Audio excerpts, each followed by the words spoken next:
Good morning student. हमारी third unit चल रही है शिक्षण प्रतिमान। हम अध्ययन कर चुके हैं, कक्षा का कर चुके हैं और कल भी हमने जो अध्ययन किया था तो वो भी अपन ने इसका किया था बुनियादी शिक्षण प्रतिमान का, जो रिचर्ड सर्चमैन का था, है ना। इसके साथ में आज हम जो पढ़ेंगे वो है हमारा अगला टॉपिक है कम्युनिकेशन। थर्ड यूनिट का ही है। तो कम्युनिकेशन होता क्या है? कम्युनिकेशन जो है संप्रेषण,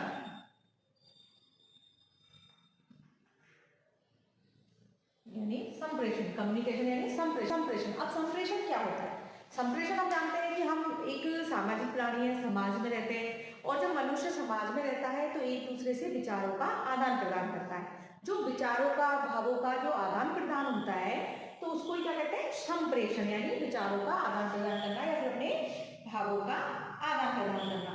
तो वही अपन मानव एक सामाजिक प्राणी है, समाज में रहता है, समाज में रहकर वह विचारों का आदान प्रदान करता है। प्रत्येक मनुष्य को अपने विचारों, संप्रदाय, भावना, सिद्धांत आदि होते हैं जिनका वह एक दूसरे से आदान प्रदान करते हैं। जो अपने सिद्धांत है, विचार है, भावनाएं हैं, तो हर व्यक्ति चाहता है कि मैं अपने विचारों को, जो भी मेरी भावना है, जो मेरी सोच है, जो मेरा ज्ञान है, वो दूसरे तक पहुंचाऊं। तो जो पहुंचाने का जो माध्यम होता है, विचारों को पहुंचाने का जो माध्यम होता है वो कोई सा हो सकता है। संकेत हो सकता है, भाषा हो सकती है, या फिर कोई चित्र प्रदर्शन द्वारा हो सकता है। यानी विचारों को किसी भी प्रकार से एक दूसरे तक पहुंचाया जा सकता है। और जो पहुंचाया जाता है, विचारों को एक दूसरे तक पहुंचाते हैं, तो उसी को क्या कहते हैं? संप्रेषण यानी कम्युनिकेशन। तो ये सारी चीजें इसके अंदर आती है कि अपने विचारों को कैसे पहुंचाए। तो जो विचारों को आदान प्रदान का ही संचार है जो संप्रेषण होता है। तो इस प्रकार संप्रेषण को संचार यानी संप्रेषण ऐसी प्रक्रिया है जो दो या दो से अधिक व्यक्तियों के बीच घटित होती है। तो संप्रेषण कैसी प्रक्रिया है? जो दो या दो से अधिक व्यक्तियों के मध्य है होती है।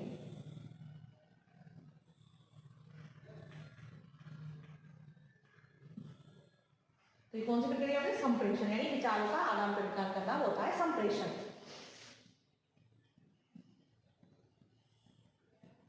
विचारों का आदान प्रदान,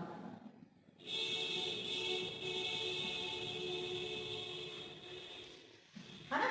तो ये हो गया संप्रेषण कि जो एक दूसरे के मध्य हो रहा है तो वो संप्रेषण है। यानी विचार है, संप्रदाय, भावना, सिद्धांत, ये उसमें हो सकते हैं। तो समाज में रहकर अन्य व्यक्तियों के साथ विनिमय करता है। कौन करता है? व्यक्ति, क्योंकि ये मानव का स्वभाव है, क्योंकि वह दूसरों के विचारों को जानना चाहता है और अपने विचारों को प्रकट करना चाहता है। इसके लिए वह अनेक प्रकार के माध्यमों का प्रयोग करता है, जैसे कि संकेत, भाषा में बताया ना, विचारों में किसका प्रयोग करता है? संकेत है, भाषा है, चित्र है, प्रदर्शन है, ये सारी चीजों का प्रयोग क्यों करता है? वो अपनी भावों को एक दूसरे या फिर अपने विचारों को एक दूसरे तक पहुंचाने के लिए। तो इनके द्वारा मुख्य रूप से विचारों का आदान प्रदान प्रक्रिया ही, जो विचारों के आदान प्रदान की प्रक्रिया है, कि प्रक्रिया ये क्या है? संप्रेषण।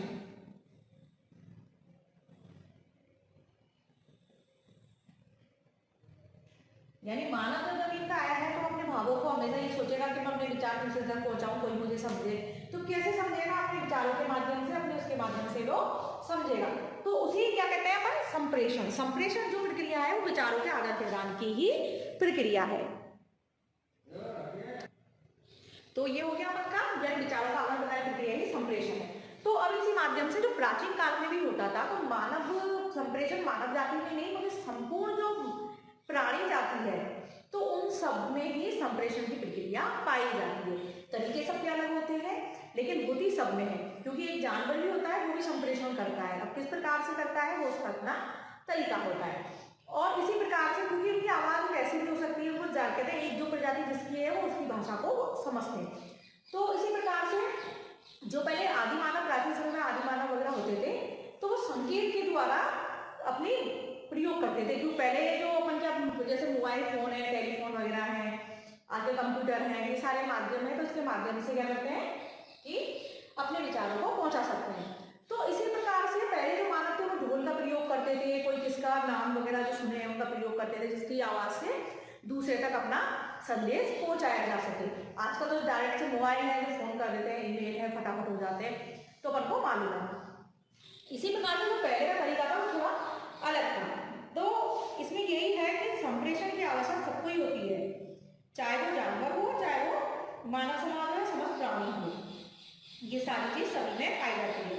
क्योंकि एक व्यक्ति अपनी भावनाओं को विचारों के माध्यम से स्पष्ट करता है, वहीं एक पक्षी उसको संकेत और अपने चहचहाने की भाषा से प्रस्तुत करता है।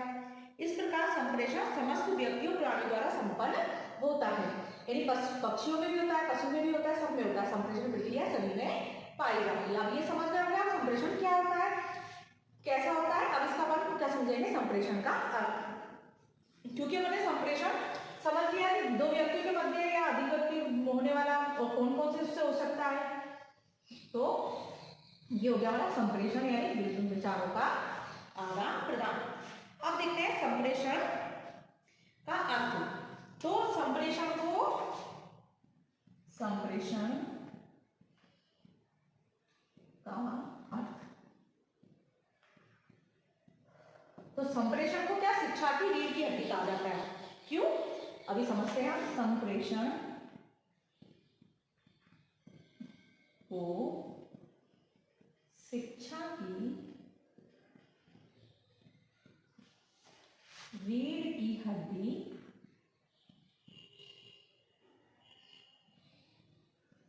कहा जाता है। अब क्यों कहा जाता है, इस चीज को हम समझते हैं। संप्रेषण को रीढ़ की हड्डी क्यों समझा जाता है, तो बिना संप्रेषण के अधिगम और शिक्षण नहीं हो सकता। क्योंकि संप्रेषण को यह है कि संप्रेषण के बिना शिक्षा भी अधूरी है। कि अगर शिक्षक को विचार पहुंचाने को कैसे पहुंचाएगा, तो संप्रेषण का माध्यम होगा। माध्यम कुछ भी हो सकता है, लेकिन संप्रेषण की को शिक्षा की रीढ़ की हड्डी कहा जाता है। और इसका अपन आगे समझ रहे हैं, तो ये संप्रेषण दो शब्दों से मिलकर बना है। कौन कौन से संप्रेषण दो शब्दों से मिलकर बना है।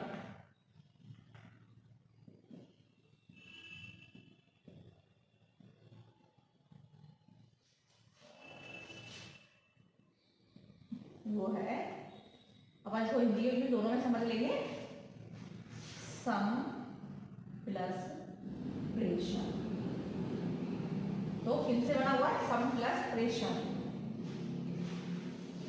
तो संप्रेषण का समान रूप से भेजा गया है, इसका अर्थ होता है समान रूप से भेजा गया। अब समान रूप से भेजा गया मतलब कोई भी भाषा हो सकती है, किसी प्रकार से हो सकता है। तो संप्रेषण का हिंदी में अर्थ नहीं होता है समान रूप से भेजा गया।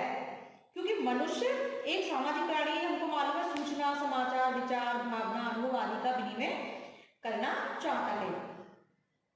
तो इसी प्रकार से अब हम देखते हैं इसको कि संप्रेषण का अर्थ ये तो हो ही गया, परस्पर सूचना, विचारों का आदान प्रदान करना। अब हम इसको देखते हैं संप्रेषण को इंग्लिश में क्या कहते हैं और किस शब्द से ये बना है। तो संप्रेषण को अंग्रेजी में, एक मिनट रुको,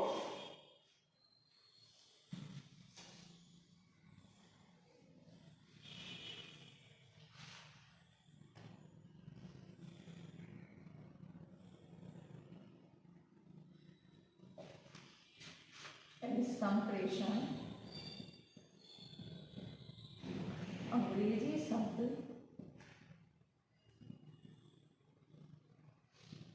इससे बना है कम्युनिकेशन।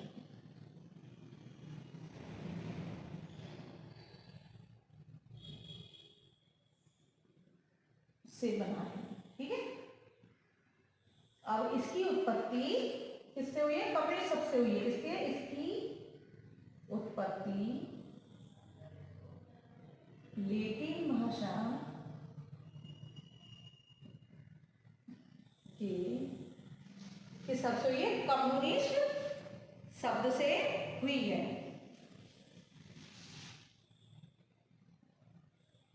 मिस शब्द से हुई है, जिसका अर्थ क्या होता है, यानी लैटिन भाषा का शब्द है कम्युनिस्ट शब्द से मानी जाती है, जिसका अर्थ है सामान्य बनाना। इसका अर्थ होता है सामान्य बनाना। अब सामान्य कैसे बनाना है, कॉमन कैसे बना सकते हैं, तो यही इसका अर्थ हुआ सामान्य या कॉमन एवं संचार। इस प्रकार हम कह सकते हैं कि संप्रेषण में व्यक्ति परस्पर सामान्य समझ स्थापित करने व तथ्यों, सूचनाओं, विचारों, अनुभव एवं भावनाओं के आदान प्रदान करने के प्रयास करते हैं। ठीक है, तो संप्रेषण में संदेश प्रेषक तथा संदेश ग्राहक अपने विचार, संदेश और भावना आदि को यानी आदि के बारे में क्या सामान्य समझ रखते हैं। अतः ये ऐसी प्रक्रिया है जिसके द्वारा व्यक्ति अपने ज्ञान, हाव भाव, विचारों आदि का परस्पर आदान प्रदान करते हैं। इस प्रकार प्राप्त संदेशों को सामान्य में समझने और प्रेषण करने में उपयोग करते हैं। अब ये तो हम समझ गए संप्रेषण क्या है। अंग्रेजी शब्द ये कम्युनिकेशन से बना है, जो लैटिन भाषा के इससे हुए कम्युनिस्ट से हुई, जिसका अर्थ होता है सामान्य बनाना यानी कॉमन। तो ये संप्रेषण हो गया, आदान प्रदान हमने समझ लिया। और क्या कितनी चीजों का है, विचारों का, संप्रदाय का और भावनाओं का, और संदेश, सूचना, तथ्य, उपलब्धि आदि सारी चीज इसके अंदर आ जाती है। ठीक है, यानी स्वयं के भाव भी आ गए, दूसरे के भाव भी आ गए, इसमें सारी चीज आ गई है। इस प्रकार शैक्षिक जो संप्रेषण का शाब्दिक अर्थ होता है शिक्षा संबंधित तथ्यों को, यानी अपन को संप्रेषण किसमें पढ़ रहे हैं, शिक्षा संबंधी पढ़े, और बताना शिक्षा की रीढ़ की हड्डी क्या होता है, संप्रेषण। तो इस प्रकार से शिक्षा संबंधी तथ्यों, विचारों, भावनाओं, सूचनाओं, संदेशों को एक दूसरे व्यक्ति तक भेजने की प्रक्रिया को ही संप्रेषण कहते हैं। शिक्षा में इसका प्रयोग इसलिए किया जाता है कि संदेश को कैसे किस तक पहुंचाया जाए। अब हम देखेंगे इसमें संप्रेषण का अर्थ, देख ही रहे हैं। अब इसका जो अर्थ है तो एक तो संकुचित में, दूसरा है व्यापक में। अर्थ को भी दोनों में प्रकट किया गया है, एक संकुचित में और एक उसमें। तो हम उसको अब देखते हैं।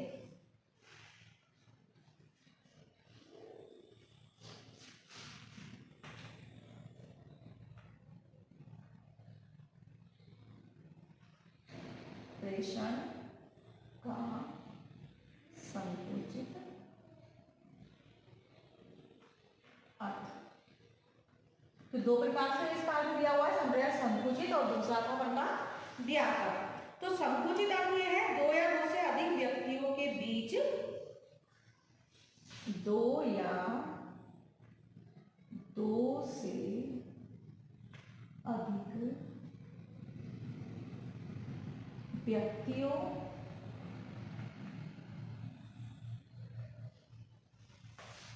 के बीच, यानी दो या दो से अधिक व्यक्तियों के बीच विचारों, संदेशों एवं सूचनाओं का आदान प्रदान करना। विचारों, सूचनाओं, संदेशों का आदान प्रदान करना। ठीक है, मतलब आप भी इसके दो उसमें है, इसलिए ध्यान रखना। करना है चाहे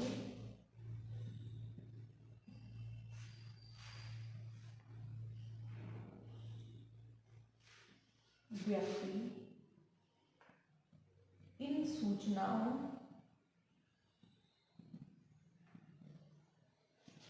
को समझे या नहीं।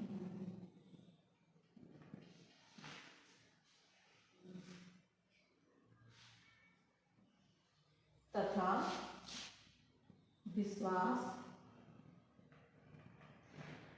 करे या नहीं। ठीक है, एक तो संकुचित में ये हो गया कि अगर व्यक्ति समझ रहा है या नहीं समझ रहा है, लेकिन है तो विचारों, सूचना, संदेशों का वो है, लेकिन व्यक्ति इसमें समझे या नहीं। आज वर्तमान समय में इस अर्थ को कोई स्वीकार नहीं करता, यानी आज वर्तमान समय में इसको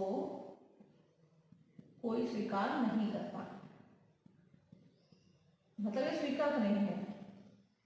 क्योंकि आप तो जानते हैं, क्योंकि अगर किसी को स्वीकार नहीं किया तो चीज बेकार होती है, अगर स्वीकार कर लिया तो वो चीज काम किया है। क्योंकि हर चीज जो भी संप्रेषण है तो समझ में आना चाहिए, अपन भी समझते हैं, अगर समझ में नहीं आएगा तो वो चीज बेकार है। काम व्यापक अर्थ,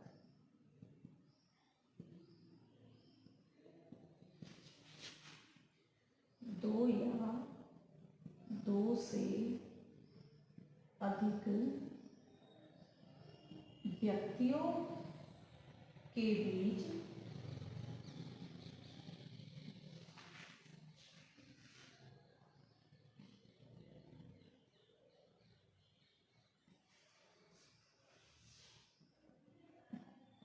विचारों, संदेशों,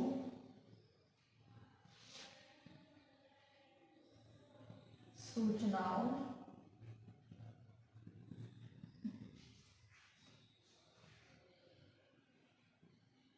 तथा तथ्यों को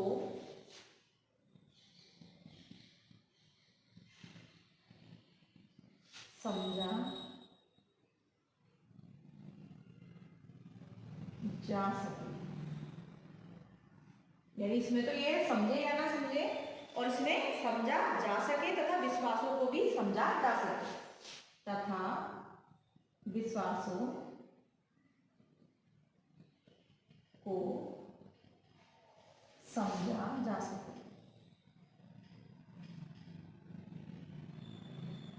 ठीक है, ये दो अर्थों में तो हो गया उनका संप्रेषण का अर्थ। मतलब जो संकुचित था इसमें समझे या समझे उससे कोई मतलब नहीं था, कैसे विचार संप्रेषण हो रहा है या नहीं हो रहा है इससे कोई मतलब नहीं था। और व्यापक अर्थ में ये है कि जो भी क्रिया हुई जो दो या दो से अधिक व्यक्तियों के बीच विचारों, सूचनाओं का जो तथ्यों समझा जा सके, विश्वास को भी समझा जा सके। इस प्रकार संप्रेषण को समझाया जा सके। शिक्षक अपने प्रधानाचार्य से अथवा छात्रों से कुछ कहते हैं या छात्रों को कुछ बताते हैं तथा प्रधानाचार्य बुलाकर उनको कुछ आदेश देते हैं तथा प्रशंसा या आलोचना करते हैं। इसका तात्पर्य संप्रेषण की प्रक्रिया चल रही है। इस प्रकार से हमको मालूम है कि छात्र आपस में एक दूसरे से फुसफुसाते रहते हैं, कुछ कुछ बोलते रहते हैं, तो वो सब क्या है, वो भी एक संप्रेषण है, चाहे वो कैसा भी कह ले कि संप्रेषण की प्रक्रिया उसमें है। इस प्रकार संप्रेषण एक ऐसी प्रक्रिया है जिसमें व्यक्ति अपने ज्ञान, हाव भाव, मुख मुद्रा तथा विचारों का आदान प्रदान करता है। ये तो अपन के क्या हो गए, ये अपन के दो अर्थों में समझने के लिए, संकुचित में तो ये समझिए या समझे, और व्यापक में है कि इसको समझना, विश्वास करना इसमें जरूरी है। अब हम देखते हैं परिभाषाएं। ये दो अर्थ हो गए, अब हम देखेंगे परिभाषाएं।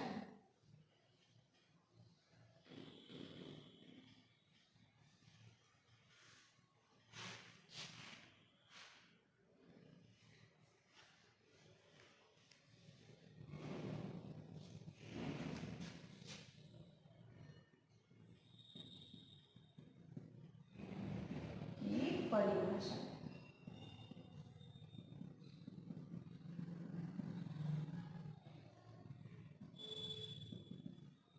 तो पहली परिभाषा है अपनी न्यूमैन एवं समर के अनुसार। न्यूमैन एवं समर के अनुसार।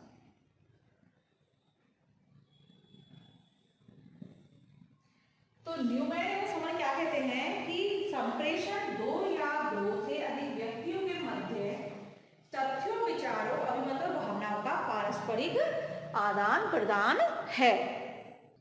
तो इस प्रकार हमने देखी न्यूमैन और समर के अनुसार संप्रेषण दो या दो से अधिक व्यक्तियों के मध्य तथ्यों, विचारों, अभिमत अथवा भावनाओं का पारस्परिक आदान प्रदान। दूसरी है ह्यू हेमन। संप्रेषण एक व्यक्ति से दूसरे व्यक्ति को सूचना एवं समझ हस्तांतरित करने की प्रक्रिया। मतलब अपनी जो समझ है, जो अपने अंदर की जो भावना है, सूचनाएं हैं, तथ्य है, उनको हस्तांतरित करना है, एक जगह से दूसरी जगह ट्रांसफर करना। तो ह्यूमन ने, हेमन ने कहा है। और अब है किथ डेविस।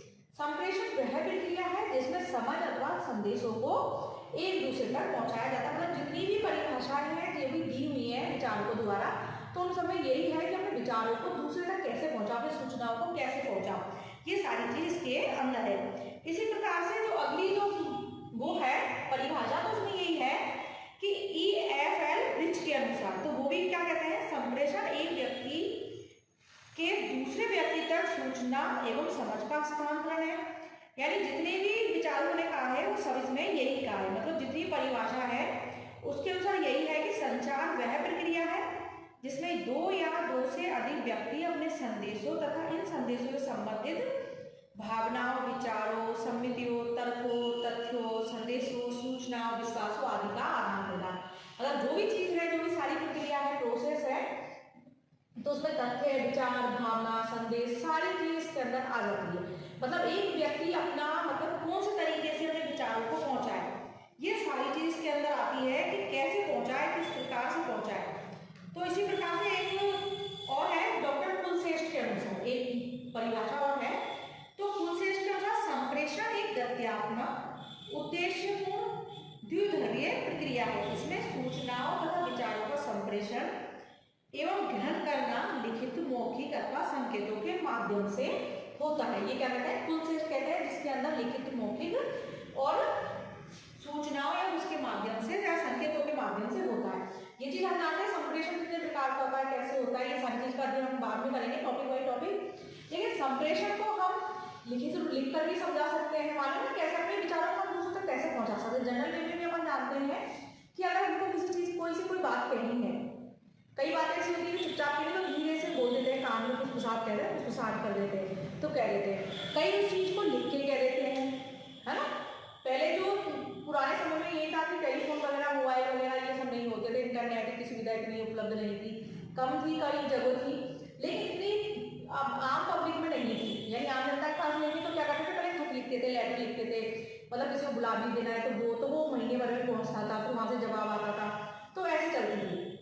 अगर आपको संप्रेषण आमने सामने करना है, ये बोलते थे, कई इशारों में कर देते हैं, है ना, कई चित्र द्वारा संचार कर सकते हैं, कई कभी बार अपन कर देते हैं इशारे में, तो कितनी सारी चीजों संप्रेषण होता है। जरूरी नहीं है बोलकर ही हो, भाषा का ही हो, तो कई प्रकार का संप्रेषण हो सकता है। तो जो परिभाषा है, परिभाषाएं काफी सारी है, तो अपन इन परिभाषाओं को देखा है कि छोटी छोटी सी परिभाषाएं थी, वो तो इसमें यही है कि मतलब अपने विचारों को किस प्रकार पहुंचाया जाए, तथ्यों को कैसे पहुंचाया जाए, तो ये सारी चीज इसके अंदर ठीक इसमें संप्रेषण है। अभी चीज समझ गए कि कम्युनिकेशन शब्द है इंग्लिश के लिए इसका, और संस्कृत का संप्रेषण है, मतलब उसका जो करते हैं सामान्य बनाना, कैसे बनाए कैसे ना बनाए, तो वो सारी चीज थी। और ये लेटिन भाषा के कम्युनिस्ट शब्द से बना है, ये ध्यान रखने की चीजें है इसमें संप्रेषण में। और जो संप्रेषण टॉपिक है ये मोस्ट है, क्योंकि ये आगे भी आपके काम आएगा, आगे आप तैयारी करते हो उनके सारी चीजों में ये काम आता है। इसी प्रकार से 2-3 परिभाषाएं और हैं जो मोस्ट है, उनको अपन जरा देख लेते हैं। 3 हमने देख ली, आप नोट करते रहना, और इसके साथ में हम और देख लेते हैं।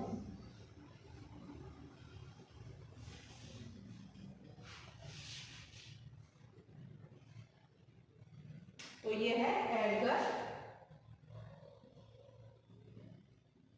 डेविड के अनुसार। अब ये एडगर डेविड क्या कहते हैं, तो इनका है संप्रेषण विचार विनिमय के मूल में विचारों तथा संप्रेषण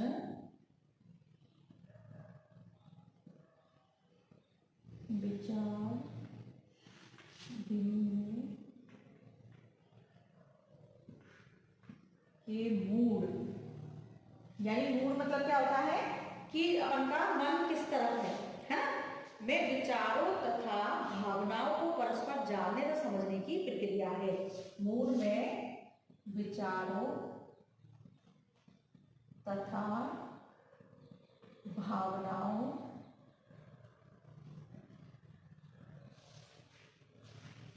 को परस्पर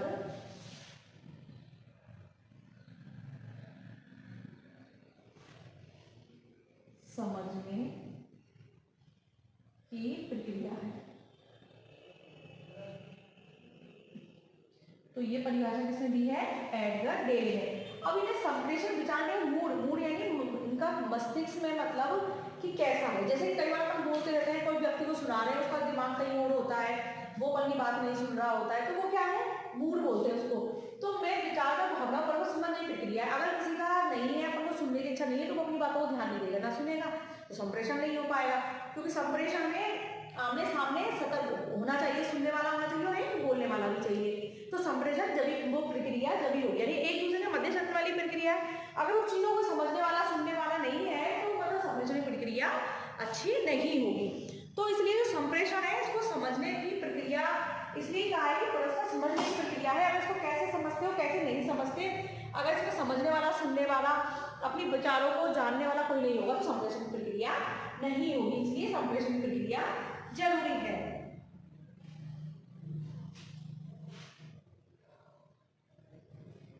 तो इसी प्रकार से हमारी परिभाषा हो गई 4। तो हम संप्रेषण टॉपिक क्लियर कर लिया हमने कि संप्रेषण होता क्या है क्या नहीं होता है। तो वो एक चीज यही निकल के आती है कि संप्रेषण वो है जिसके अंदर एक मानव हो या प्राणी जाति अपने किस प्रकार से प्रयोग करता है, मतलब विचारों को दूसरे तक कैसे पहुंचाए, उसको समझने वाला कोई कैसे हो, अपने विचार भाव कैसे किसके सामने रखे। तो ये सारी प्रक्रियाएं ही संप्रेषण की प्रक्रिया है। तो हमने देख लिया कम्युनिकेशन और किससे बनाए, लैटिन भाषा के कम्युनिस्ट शब्द से बनाए, जिसका अर्थ लोगों को मालूम ही है, मैंने आपको बता ही दिया कि क्या होता है। तो इस शब्द का अर्थ यही होता है कि सामान्य बनाना। आप सामान्य कैसे बनाना है, परस्पर विचारों को कैसे पहुंचाना है, कैसे नहीं पहुंचाना, और हमने इसका संकुचित और व्यापक दोनों अर्थ देख लिए। ये सारी चीज हमने इसमें देख ली है और संप्रेषण क्या होता है ये भी हमने समझ लिया।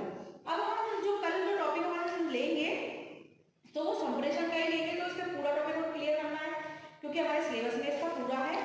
तो संप्रेषण की आवश्यकता क्या है, इसके सिद्धांत क्या है, इसकी प्रक्रिया क्या है, ये सारी चीज का अध्ययन हम अब कल करेंगे। और इसी के साथ में आज का ये वीडियो यही खत्म होता है और ये टॉपिक यही खत्म होता है क्योंकि इसका अपन आगे प्रक्रिया महत्व और इसकी सारी चीज है, सब चीज आवश्यकता वगैरह हम देखेंगे। तो आज यही खत्म करते हैं इसको और कल हम इसका नई चीजों को पढ़ेंगे।